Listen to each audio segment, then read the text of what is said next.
The recent surge in North American oil and natural gas production is moving the balance of power and energy from the Middle East to the West. And soon, Mexican energy reforms and newly accessible Arctic resources will add to this North American energy boom. Energy consumers are becoming producers, and traditional producers are becoming consumers. What are the implications of this shift in the world's energy architecture? A panel of regional and topic experts met to discuss the emerging new energy world order, and that's the focus of this edition of Rewind. Needless to say, North America is a region that is undergoing a revolution in energy. It's happening in Canada, certainly it's happening in the United States, and to the surprise of many of us, it's now happening in Mexico as well. And that really reconfigures how all of our three countries look at energy individually and how we will begin to look at it perhaps together in the future as well. The axis of energy production is moving fundamentally from east to west, and North America is poised to surpass Russia and even Saudi Arabia. At the same time, the driver of energy consumption has moved to the east, particularly China, India, and the Gulf states in the Middle East. Traditional consumers are becoming producers, traditional producers are becoming consumers, and if we think of the international energy architecture for all of this, we can see right away that it's becoming increasingly out of date, that we can't simply look to the traditional IEA and OPEC groupings to define that architecture. In the United States, we have seen a major drop-off in the growth in demand for refined products. A lot of that has to do with vehicle fuel efficiency and changes in driving behavior in the United States, at least. It's not clear what's driving things there, whether it's partly economic or it's demographics, but we've definitely seen a major change. The growth in U.S. natural gas production has led to interest in LNG exports. At the same time, it's backed out some imports from Canada. However, the U.S. is still heavily reliant on natural gas from Canada, and the integration in the pipeline system and the optionality of LNG on the East Coast from Canadian import facilities has been critical to the U.S. But it's estimated by USGS and others to have roughly 525 billion barrels of oil equivalent throughout the whole Arctic region. Most of these volumes are believed, at least at this point in time, to be natural gas rather than crude oil. We also think that the U.S. government, at least in its deliberations right now, seems to be moving with the belief that its chairmanship of the Arctic Council should focus overwhelmingly on climate change.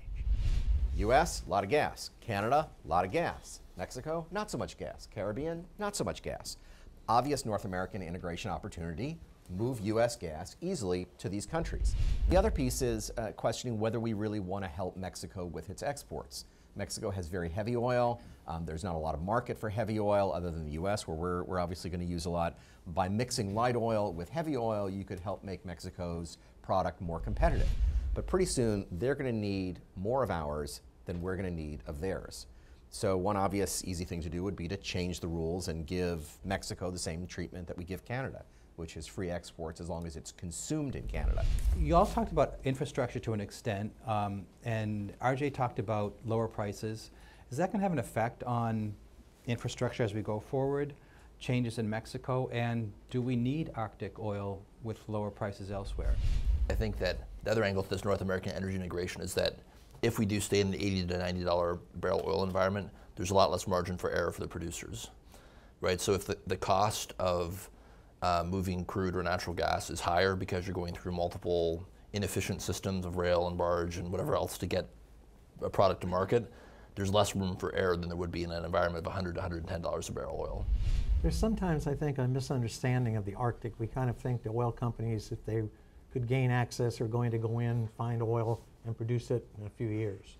No. Most of these oil companies are looking at the Arctic as part of their commercial inventory for the 2030s and beyond.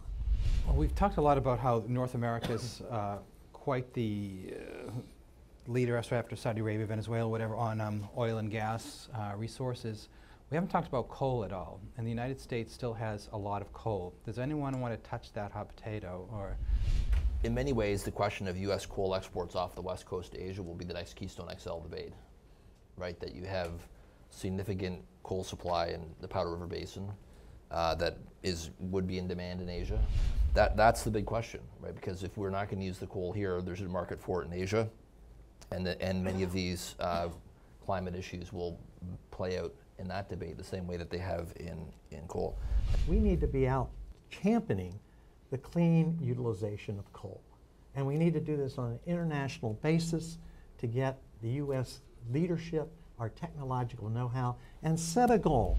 So I think if you're, like Keystone, you can't just say coal's going to be part of it, and so someone needs to fix this problem. You've got to have an affirmative policy either to deal with climate or the emissions on the Keystone side, or to deal with carbon sequestration. But that's where the politics get in the way. It's easier for both the proponents of coal and the proponents of climate change to oppose production and transportation than it is to agree on an investment program to actually fix the problem. For more information, visit wilsoncenter.org. Click the Programs tab to find additional resources from the Center's Canada Institute.